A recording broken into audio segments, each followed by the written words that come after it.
مباراة النادي الأهلي النهاردة والبنك الأهلي الساعة 8. عندك بنفس التوقيت نادي بيراميدز هيلعب ضد بتروجيت الساعة 8 برضه.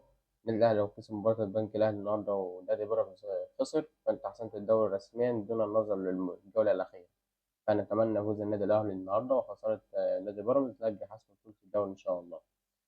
بس لو كسبنا وحسمنا الدوري النهاردة، فأعتقد إن المباراة الجاية مباراة فاركو على ما أعتقد هيديرها المدير الفني الجديد للنادي الأهلي خوسيه ريفيرو. في اتجاه داخل إدارة نادي الزمالك ونادي بيراميدز بالتعاون مع بعض لتأجيل مباراة نهائي كأس مصر، لأجل إن هم يضربوا صفقة زيزو للنادي الأهلي وما يشاركش مع النادي الأهلي في كأس العالم للأندية. فهم لو قدموا طلب هم الاتنين بتأجيل المباراة، هيتم موافقة الطلب على طول عشان ده الاتنين طرفين من في المباراة.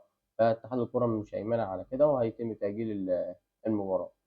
فأتمنى إن ده ما يحصلش أو النادي الأهلي يكون سبب الخطوة عشان ده كله ما يحصلش وصفقة زيزو ما تبقى موجودة على كأس العالم إن شاء الله.